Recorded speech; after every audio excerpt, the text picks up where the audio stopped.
Había un hombre rico que se vestía de púrpura y de lino fino, y hacía cada día banquete con esplendidez. Había también un mendigo llamado Lázaro, que estaba echado a la puerta de aquel, lleno de llagas, y ansiaba saciarse de las migajas que caían de la mesa del rico. Y aún los perros venían y le lamían las llagas. Aconteció que murió el mendigo, y fue llevado por los ángeles al seno de Abraham, y murió también el rico y fue sepultado. Y en el Hades alzó sus ojos, estando en tormento, y vio de lejos a Abraham y a Lázaro en su seno. Entonces él, dando voces, dijo: Padre Abraham, ten misericordia de mí, y envía a Lázaro para que moje la punta de su dedo en agua y refresque mi lengua, porque estoy atormentado en esta llama. Pero Abraham le dijo: Hijo, acuérdate que recibiste tus bienes en tu vida, y Lázaro también recibió males, pero ahora éste es consolado aquí y tú atormentado. Además de todo esto, una gran cima está puesta entre nosotros y vosotros, de manera que los que quisieran pasar de aquí a vosotros no pueden, ni de allá pasar para acá. Amén. Padre, te damos gracias por tu santa palabra, Señor. Presentamos nuestros corazones y nuestras vidas. Espíritu Santo, te pedimos que seas poniendo palabras, Señor, de bendición y de sanidad, Señor, y que podamos salir edificados, Dios mío, y que tu palabra cumpla el propósito para el cual se ha traído en esta mañana. En el nombre de Jesús, reprenda, Señor, toda distracción y todo obstáculo, Señor, toda confusión en las mentes, Señor, y traiga, Señor, liberación a nuestras vidas. En su nombre, amén, amén. Yo no sé cuántos han escuchado anteriormente, es una historia conmovedora, se puede decir, la historia de Lázaro. Y no la historia, es una parábola que Jesucristo usó. Porque nosotros sabemos como creyentes que no puede haber acceso ya después de la muerte a hablar con nadie, pero es una parábola para que las personas pudieran entender en esa época lo que el Señor estaba pues tratando de decirnos en esa lectura. En esto que hemos leído encontramos dos personajes. ¿Cuáles son los nombres? ¿Y el otro personaje? Ese no tiene nombre, se le dice rico. El rico no tiene nombre, pero a Lázaro el pobre sí se le da un nombre.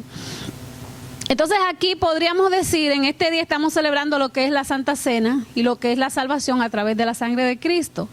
Podríamos decir que es una historia clave para hablar acerca de lo que significa la salvación y la perdición.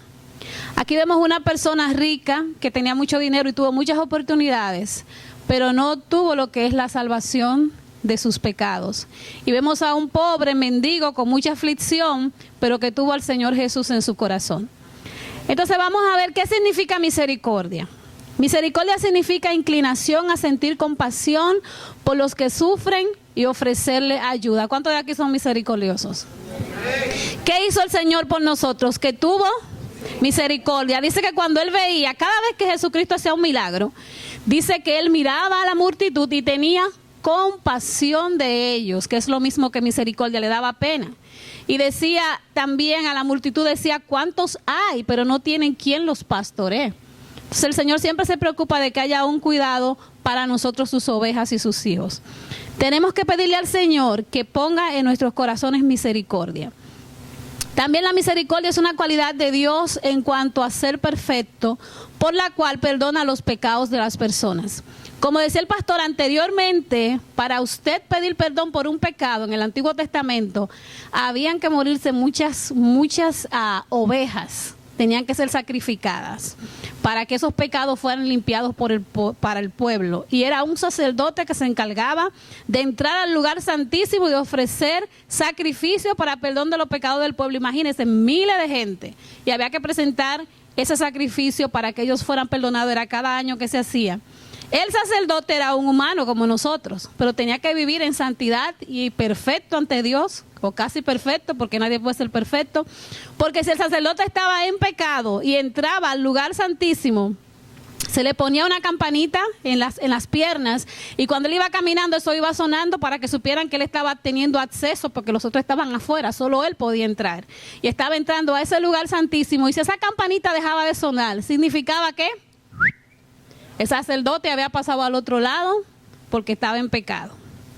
Pero hoy en día Jesucristo hizo un solo sacrificio eterno y válido por todos nosotros. Nosotros no tenemos que estar matando ovejas para que ese sacrificio llegue al Señor, porque ya Jesucristo lo hizo con su propio cuerpo. Dice que Él llevó en Isaías 53 nuestras enfermedades, nuestros dolores, y por sus llagas nosotros fuimos sanados. Aleluya.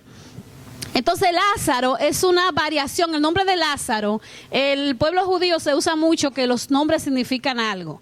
El nombre de Lázaro es una variación del nombre de Eleazar, que significa Dios sana y Dios ayuda. Dios sana y Dios ayuda. Yo pregunto en esta mañana, ¿cuántos aquí en algún momento se han encontrado mirando hacia adentro desde afuera? Explico. Tenemos una historia de un hombre rico que hacía muchos banquetes, había comida en su casa. ¿Cuánto no le gustaría visitar a un rico con muchos banquetes, verdad? Él tenía ese hombre pobre en la puerta de su casa. No tenía acceso a comer lo que ellos estaban comiendo. Yo le pregunto, ¿cuántos han estado desde afuera mirando hacia adentro, que usted haya ido a un sitio o haya pasado por un lugar que haya visto de lejos algo bueno, quizá usted con hambre? Yo no sé cuántos de aquí han sido pobres, bien pobres, que en su casa quizá nada más tenían arroz para comer y miraban donde el vecino. Eso significa mirar de afuera para adentro. Miraban a la vecina comiendo carne, pechuga, mulo, cerdo, cotillita, ensalada y mi madre, usted con una patica quizá de pollo, si era que tenían con suerte con un poquito de grasita por arriba. Eso significa mirar de afuera para adentro. ¿Cuántos se han visto en esa situación? ¿Verdad? Yo sé que muchos se han visto en esa situación. Pero ¿qué sucede? Que con el rico no pasaba eso. Él tenía en abundancia. Mirando la pobreza y mirando la miseria, mirando la abundancia y mirando las riquezas. Necesitando algo de comer. Muchos de nosotros en algún momento hemos necesitado algo de comer. Hemos necesitado alojamiento para refugiarnos del frío. Aquí hay muchos homeless que no tienen dónde vivir. Gasolina. ¿Cuánto se le ha quedado el carro por gasolina? Algunos porque se le olvida echarle gasolina y otros porque están pelados, como dicen en Santo Domingo, no tienen dinero para echarle gasolina al carro. Otros porque se le ha quedado el vehículo por ahí, nadie ha podido ayudarlo. Muchas personas están esperando una palabra de ánimo, una palabra de cariño. Algunas personas han ido al supermercado. Yo he escuchado testimonios en Santo Domingo de que muchas personas han ido a un supermercado a comprar sin dinero. Ellos han dicho, yo voy a ir por fe. Y yo sé que cuando yo llegue a la caja, alguien va a aparecer y va a pagar por mí. Se han quedado esperando. Algunos han recibido que alguien ha ido y le ha pagado. Mira, yo estaba orando, el Señor me mandó a que viniera, pues si te auxiliara. Pero muchas veces no falta. A muchos le ha faltado dinero.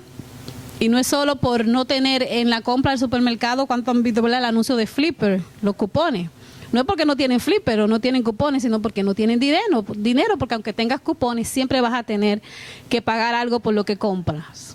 Sino que no tienes el dinero. Hay diferentes tipos de necesidades, tanto físicas como también necesidades espirituales con las que las personas caminan por la vida.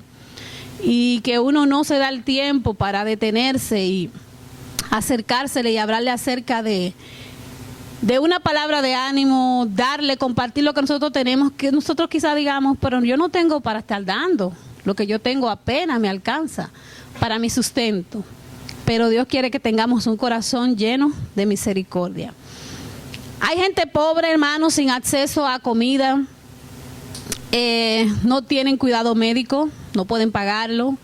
Hay ricos que tienen mucha comida y tienen dinero suficiente para cuidar su cuerpo, comprar medicinas, viajar, ahorrar y mucho más. Pero hay una verdad, óigame bien, hay una verdad que va para todos.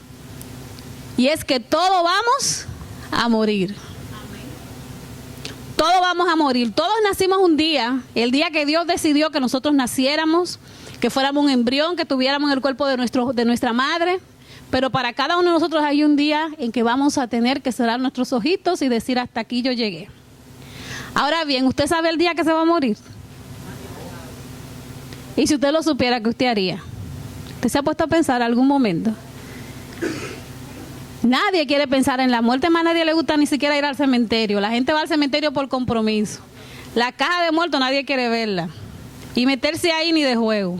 ¿Cuántos se han entrado en un ataúd? ¿Verdad? Nadie. Ni de juego usted quiere entrarse en una... Porque es que nadie está preparado para morir. Recuérdense que Dios hizo al hombre para que fuera eterno. El hombre dejó de ser eterno en el Edén cuando pecó. Ahí se cortó la eternidad del hombre. Ahora nosotros somos eternos en Cristo, porque después de esta vida nosotros no morimos. Nosotros descansamos y luego vamos a pasar a una nueva vida en Cristo Jesús. Amén. Entonces, vamos a ver. Todos vamos a morir. Aunque algunos duren más que otros. Y yo le hago una pregunta. ¿Qué quedará en la memoria del que vive acerca de usted? ¿Qué tú vas a dejar en la memoria de tu familia, de tus vecinos acerca de ti? ¿Qué van a decir la gente cuando tú te mueras? Porque cuando una gente muere, claro, todo el mundo dice, ay, qué bueno era, ay, pero que era tan bueno, tan bondadoso. Es como un decir, pero en realidad, ¿qué queda verdaderamente en el corazón de la otra persona acerca de ti cuando tú te vayas de este mundo? ¿Qué van a poder decir? ¿Usted cree que la gente va a decir, ay, pero hermana Gladys tenía un carro, esa mujer tuvo un carro cuando estaba viva, que un carro más lindo, pero el hermano tenía una jipeta, pero ese hermano tenía una casa de dos niveles, mire, con todos los lujos? No, hermano, lo que queda, y grábese esto, en la mente de las personas es lo que usted es. No lo que usted hace o lo que usted tiene, lo que usted es, su esencia. Qué mujer que era buena, qué hombre que era más bondadoso. Esa persona siempre daba a los necesitados, esa persona siempre auxiliaba a alguien, aunque él no tuviera tiempo. Él sacaba tiempo donde no tenía para ofrecerle un servicio a alguien. Eso es lo que queda en el corazón y en la mente de las personas que están a nuestro alrededor. Y por esas cosas es que verdaderamente tenemos que preocuparnos. Aparte de que cada uno de nosotros somos, ¿sabe lo que usted es? Embajador del reino de los cielos aquí en la tierra. Y un embajador, ¿cómo camina? Cuando usted ve un embajador, usted dice, oh, no, esa persona mira cómo anda. Y ese embajador tiene un compromiso. ¿De qué? De representar una nación en otra nación. Hay embajadores de República Dominicana que están aquí en Estados Unidos y ellos tienen que representar a la República Dominicana y tienen que saber cómo caminan. Ellos no pueden caminar como cualquier persona, como cualquier loco en la calle. Tienen que dar una buena representación de lo que es la República Dominicana. Así hay embajadores de Estados Unidos, en Europa, en diferentes lugares que representan una nación. Usted y yo, dígale al que está a su lado, usted es embajadora. Y usted es embajador, representante de Cristo aquí en la tierra. Las personas van a ver a Jesucristo a través de nosotros, de lo que nosotros hacemos y de cómo nosotros nos comportamos. Todos vamos a morir. Entonces, ¿qué pensará la gente de mí cuando yo me vaya de esta tierra? ¿Qué van a decir de mí? Pero no solo eso. Cuando yo vaya ante la presencia del Señor, ¿cuál será la entrevista y a qué yo tendré que dar cuentas? ¿Y por qué quiero hablar de esto? Porque hay muchas oportunidades que Dios nos da en la vida y que nosotros no la usamos porque Él quiere glorificarse a través de nosotros. Nuestros bienes, ¿será lo que la persona va a pensar o lo que pudimos hacer por ellos? Ante Dios, yo creo que daremos cuenta de las veces que Él nos ha dado oportunidad de servir y no lo hicimos. ¿A cuántos de nosotros Dios nos ha dado la oportunidad de hacer un servicio? Y decimos, a mí me ha pasado, y decimos, no, yo no puedo, no tengo dinero, yo no tengo tiempo, yo trabajo tantas horas, ¿y cómo yo voy a sacar el poquitito tiempo que tengo para limpiar mi casa, para cuidar a mi hijo, para hacer esto, para dedicarle mi tiempo a otro? No, yo no puedo. Entonces, ante Dios, yo creo que daremos cuenta de las veces que Él nos ha dado la oportunidad de servir y no lo hicimos. Como iglesia, Templo Calvario, ustedes saben que esta iglesia es una iglesia que tiene un enfoque misionero. Misionero significa un enfoque de ayuda, de ir a las naciones y llevar ayuda. Entonces, como iglesia, amén, nosotros como iglesia tenemos una labor comunitaria de misiones. ¿Te puedes imaginar cuántas personas han recibido una respuesta de Dios por una provisión que la iglesia suplió, aunque sea por una semana? Nosotros fuimos a Santo Domingo, creo que fue en el 2015, yo fui al viaje misionero. Y nosotros llevamos más de 500 bolsas de comida para familias pobres necesitadas. Estuvimos instalados en San Pedro de Macorís. Llevamos más de 500 bolsas de comida, no las llevamos, mandamos el dinero y la persona encargada allá, que era el pastor Josué de la Jerusalén Primera, de la iglesia Jerusalén Primera, él se encargó de preparar esas 500 y pico de bolsas de comida por una semana para darle alimento a diferentes personas que no tenían que comer. Pero usted dirá, pero ¿y para qué le vamos a dar de comer a una gente por una semana? Se le va a acabar, la otra semana va a tener hambre, va a volver a lo mismo. No, hermano, no debemos de pensar así. Nosotros tenemos que ser instrumentos de Dios. En esa semana Dios proveyó a través de nosotros. La semana que viene Dios proveerá a través de alguien más. Dios es Dios y Dios es fiel. Pero qué bueno es como iglesia tener la oportunidad de ser de bendición a alguien. Por eso yo decía, cuando uno no, yo le llamo unción a lo que usted tiene, a lo que usted ha pasado.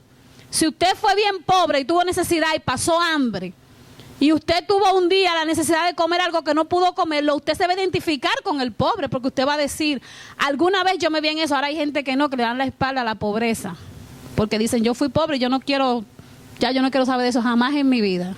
Eso no debe ser nuestro comportamiento, sino siempre tener ese deseo de ayudar y de servir a los demás. Y si dependiera de nosotros, hasta evitarle a las personas que tengan que pasar por situaciones, ¿verdad?, dolorosas y difíciles.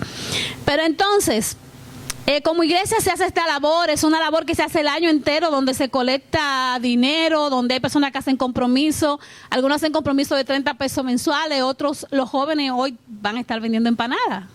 Un anuncio gratis, hoy se va a estar vendiendo empanadas para las misiones.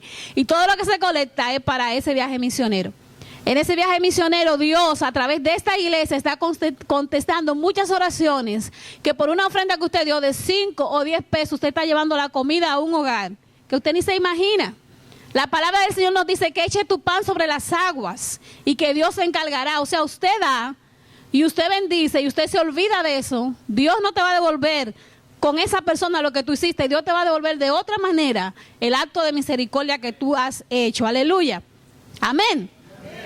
Entonces, cuando Cristo llega a nuestros corazones, tenemos que parecernos a Él, y una de las cosas que Él hizo fue que se identificó con el pobre.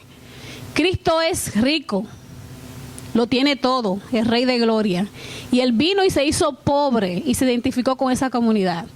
Cristo a sus discípulos, a los primeros que llamó, a Pedro y a Juan, que eran hermanos, pescadores, eran pescadores, gente que no tenían letra, no tenían estudios como otros que estaban, los fariseos, que eran ya personas preparadas en la palabra y todo eso. Pedro y Juan no tenían estudio, eran hombres pobres, y Jesucristo fueron los primeros discípulos que llamó.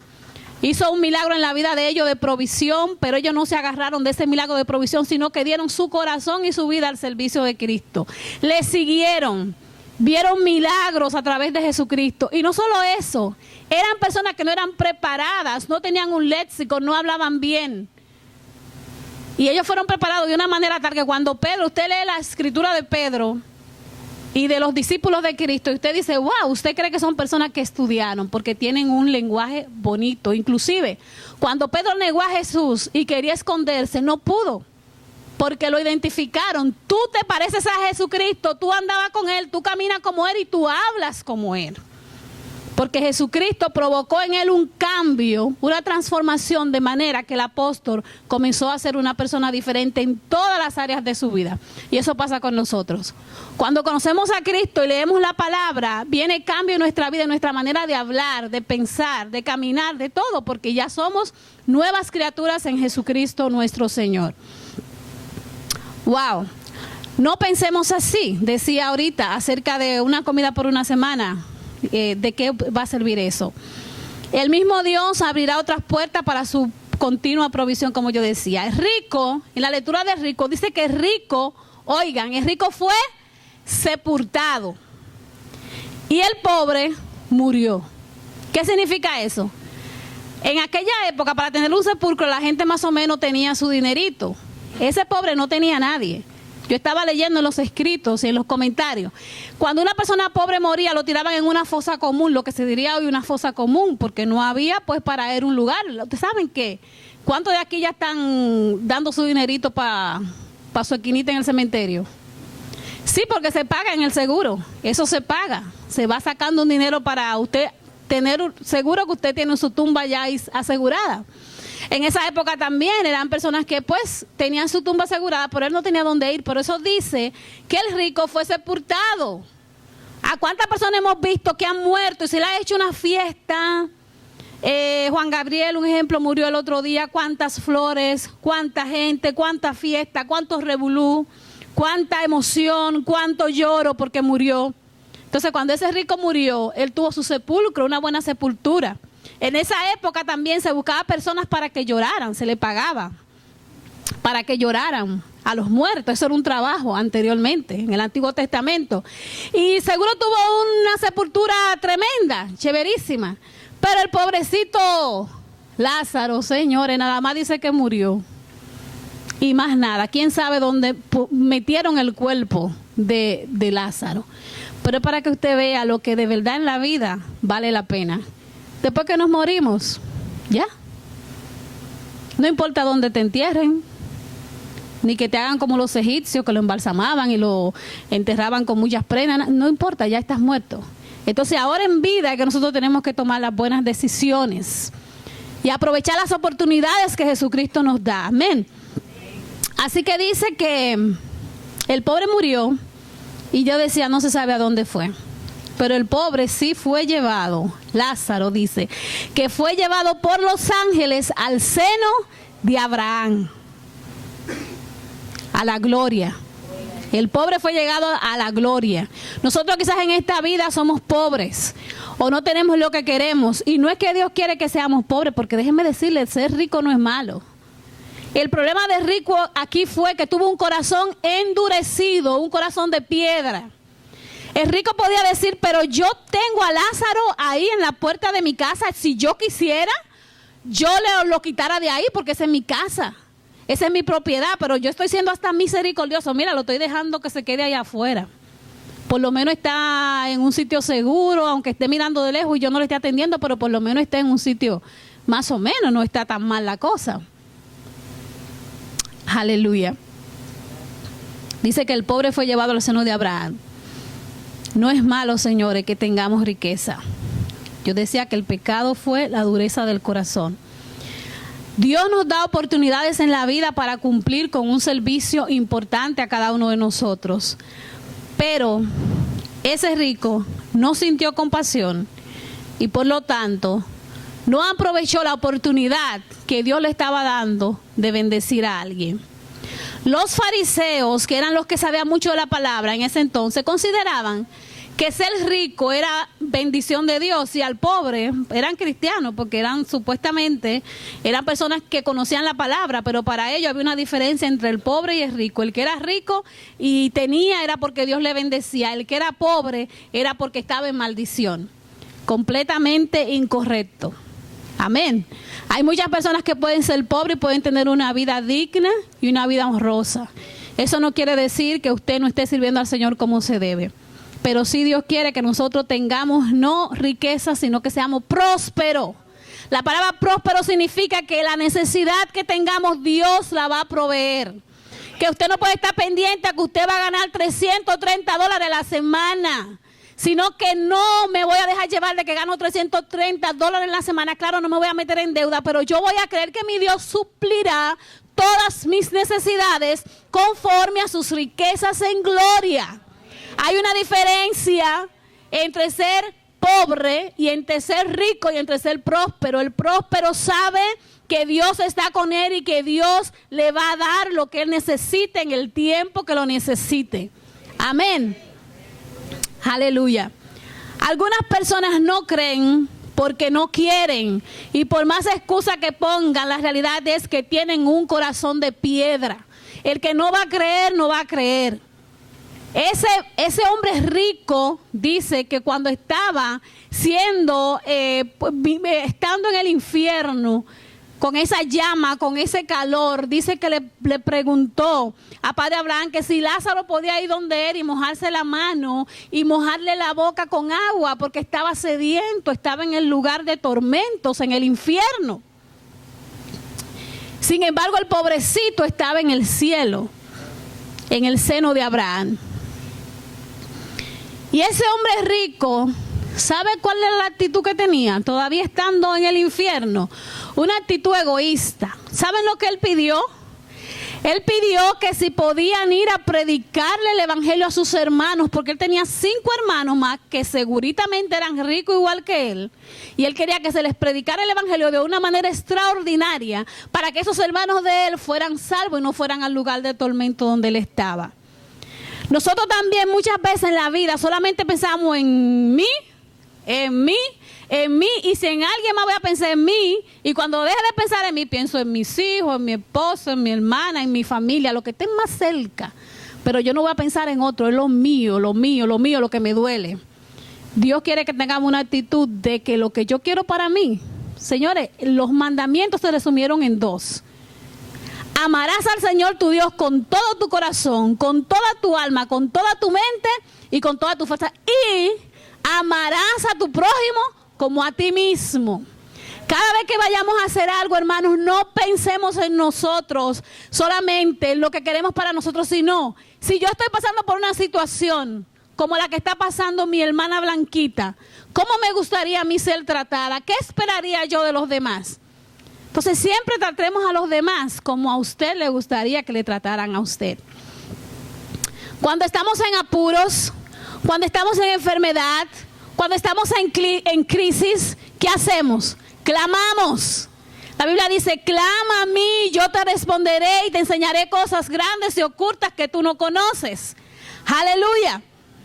Nosotros clamamos porque sabemos que tenemos un Dios que responde. Pero cuando ese Dios nos responde, ¿qué hacemos? A la semana se nos olvida que la semana pasada yo estaba en una situación y que Dios me respondió y que me auxilió. Y echamos para un lado lo que Dios ha hecho por nosotros. Miren, en la Biblia se habla mucho del agradecimiento. Hay una lectura que se encuentra en Lucas 17, del 11 al 19. Usted lo puede anotar y lo puede leer en su casa. Y es la historia de 10, haga así con la mano, 10 leprosos. 10 leprosos. Esos leprosos corrieron a Jesucristo porque sabían que Jesucristo sanaba. Y Jesús los sanó a los 10. ¿Y usted sabe lo que pasó? ¿Quién sabe aquí lo que pasó con esos 10 leprosos? Uno de los 10, que viene siendo el diezmo, uno de los 10 se devolvió y le dio agradecimiento a Jesús. Eso pasa muchas veces con nosotros, en apuro. Ay, somos más cristianos, venimos más temprano a la iglesia que todo el mundo. Tenemos una enfermedad, estamos de primera en todos los sitios. Pero ya una vez que ya Dios contestó nuestra oración, le damos la espalda a Dios. ¿Y sabe qué pasa? Que Dios no está interesado solamente en sanarnos. El interés principal de Dios es salvarnos. Porque póngase a pensar que usted está enfermo con una enfermedad ya fatal, que usted sabe que se va a morir, que el médico le ha dicho tiene 1 mes o 2 meses para morir. Y usted se prepara, ¿verdad? Emocionalmente, porque sabe que va a partir. ¿Por qué será que a Dios no le interesa tanto sanarnos? La mayoría de las veces también que Jesucristo hacía un milagro, Él decía, tu fe te ha salvado. Tu fe te ha salvado. Levántate y anda. Porque el interés de Cristo es la salvación. Porque Dios te puede sanar de una enfermedad. Dios puede sanarte de una situación, de una tribulación que tú estés pasando. Pero después de ahí, ¿qué hay? ¿Y qué es lo que Dios quiere de nosotros? Que le sirvamos, que le entreguemos nuestros corazones. Dios sabe que te va a sanar y que tú vas a volver a lo mismo porque Dios lo conoce todo. Dios es eterno. Antes, ahora y seguirá siendo. Dios es eterno. Dios no tiene ni principio ni fin. Y Dios lo sabe todo, ¿verdad que sí? Entonces, qué bueno sería que nosotros le digamos al Señor, Señor, quiero servirte, no solamente por lo que tú me das, porque me has dado buenas cosas, sino por quien tú eres y porque te amo y porque me amaste primero. Lo que hará la diferencia en nuestras vidas es entregar el corazón a Jesús, decirle que sea el dueño y permitirle al Espíritu Santo que nos ayude en nuestras debilidades. Todos nosotros tenemos debilidades. La palabra de Dios nos dice cuando Jesucristo ascendía a los cielos, me voy, mas no le dejaré solo. A ustedes les conviene que yo me vaya, porque cuando me vaya mandaré al Espíritu Santo de Dios que estará con ustedes y en ustedes. El Espíritu Santo de Dios está hoy en día aquí a nuestro lado, camina con nosotros. El Espíritu Santo de Dios nos guía a la verdad.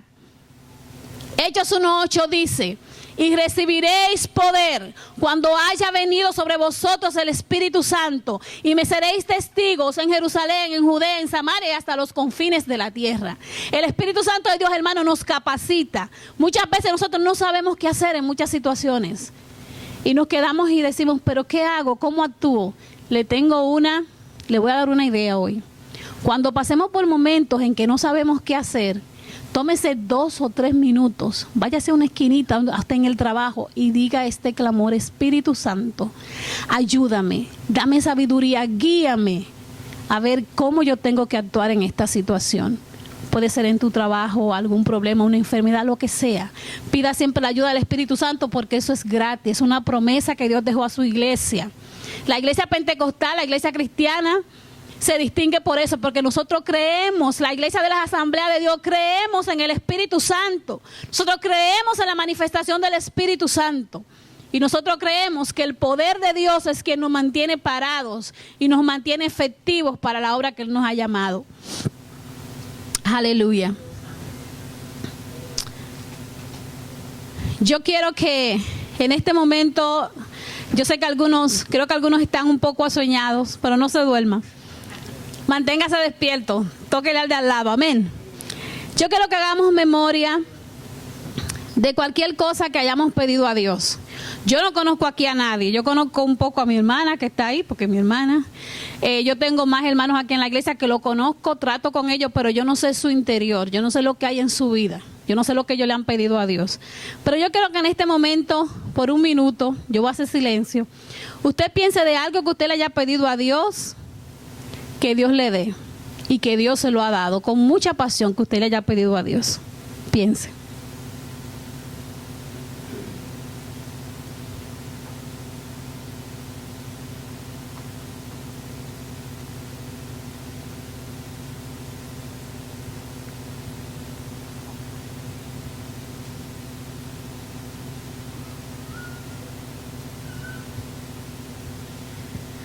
Cuando usted le pidió a Dios esa petición, usted le dijo: te prometo que si me das esto, yo voy a hacer así, o yo voy a hacer esto.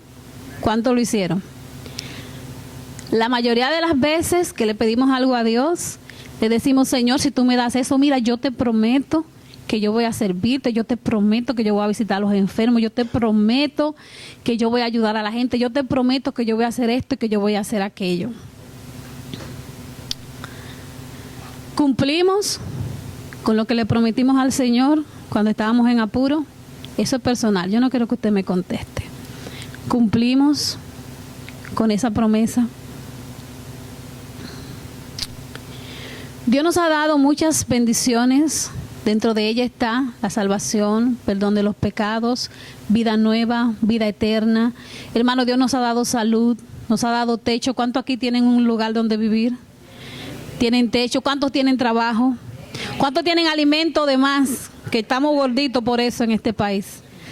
¿Verdad que sí? Mucha harina. ¿Verdad que sí? En Santo Domingo comemos más plátano y eso nos mantiene más en forma, pero aquí hay mucha harina. Alimento, trabajo. ¿Cuántos han tenido el sueño americano? ¿Cuántos han pedido una residencia? Pero algunos se han ido más lejos. ¿Cuántos han pedido ciudadanía? Que ahora son gringos. ¿Verdad? Y qué contento, ¿verdad? Los que han conseguido la ciudadanía americana. Pero cada vez que hemos pedido algo a Dios, ¿qué le hemos dicho que vamos a dar a cambio de eso que Él nos dé? Dios nos ha dado oportunidades para ser mejores, para alcanzar cosas que queremos. ¿Pero para qué Dios nos ha permitido tener lo que tenemos hoy día? ¿Algún día te has preguntado por qué Dios me dio una residencia? ¿Por qué Dios me trajo a Estados Unidos? ¿Por qué yo soy ciudadana? ¿Qué yo puedo hacer con las oportunidades que se me están ofreciendo en este país? No sé si algún día te has preguntado. A veces llegamos a este país y nos olvidamos de que Dios es Dios y de que Dios existe y de que Jesucristo tiene un plan con nosotros, porque han venido con una meta y con un propósito. ¿Cuál es el propósito que la gente viene a Estados Unidos? Una meta: hacer dinero, Hacer dinero, construir una casa aquí, construir una casa en Santo Domingo, construir una casa en Japón, donde sea, hacer dinero. Y a veces la gente no tiene tiempo, hermano, ni para dormir, ni para comer, ni para bañarse, ni para nada. Porque nada más están enfocados en hacer dinero. Pero déjenme decirle que aunque estemos aquí en Estados Unidos, este país le pertenece al Señor y nosotros le pertenecemos a Dios. Y nosotros tenemos que tener sabiduría en la administración de nuestro tiempo, porque usted está trabajando como un loco y no está descansando. Y está haciendo dinero y usted no sabe para quién usted está haciendo dinero. Y usted no sabe en el momento en que usted va a partir de este mundo y va a llegar ante la presencia de Dios y Dios te va a decir, ¿y qué hiciste con las oportunidades que yo te di? Amén. Entonces pensemos en este día un poquito. Todo lo que Dios nos concede es para servir a nuestros semejantes con más humildad, compartiendo, no solo atesorando. Tenemos el ejemplo de Samuel. En Primera de Samuel nos habla de Ana. Ana era una mujer que no podía tener hijo y ella le pidió al Señor llorando con amargura de espíritu que le diera un hijo. Y le prometió al Señor, si tú me das un hijo te lo voy a entregar. No tenía hijo y el único hijo que Dios le dio, ella cumplió su promesa. Cuando tuvo su hijo, que terminó de amamantarlo, de darle el seno, le hizo trajes y lo llevó al templo y Samuel se convirtió en el sacerdote que sucedió después al que estaba puesto, que era Elí, porque ninguno de los hijos de Elí pudieron continuar. Entonces él pasó a ser el sacerdote y ella cumplió con la promesa y se despojó de su hijo que Dios le dio, y después de eso Dios le dio más hijos porque ella cumplió la promesa. Aleluya. Y así tenemos muchos ejemplos en la Biblia donde el Señor quiere que nosotros seamos fieles a lo que hemos prometido. En lo poco me fuiste fiel, dice lo mismo que hemos leído, más en lo mucho te pondré, ven y entra en el gozo del Señor. Dios te ofrece salvación, recíbela, no rechaces a Cristo, ven a Él, disfruta la vida plena, en abundancia que Dios te está dando. Hay tesoros reservados para ti, hay un final. Hay un final para nosotros. ¿Cuál será nuestro destino? ¿Quieres ir a la morada de Dios o tú quieres el otro destino que nadie quiere? Hoy es un día para que pensemos. ¿Queremos entrar al reposo del Señor o queremos ir al lugar de tormento? Jesús te ama y quiere darte salvación y transformación. Romanos 12:2 nos dice que seamos transformados, nuestros pensamientos y nuestros corazones, bajo la palabra de Dios y seamos como Cristo. Amén. Cambiando nuestra manera de pensar. Aleluya. Ya no podemos pensar como antes. Pongámonos sobre nuestros pies. Aleluya. Que ya es tiempo, porque ya viene la escuela bíblica. Y vamos a orar. Solamente le voy a pedir que agarre a su hermano que está a su lado y que ore por él y que le pida al Señor en este día que hable al corazón de su hermano y que esas palabras hayan podido haber hecho lo que Dios quiso que hiciera en la vida de su hermano. Amén. Pregúntale el nombre al hermano que tiene al lado y ore por él. Amén. Gloria a Dios.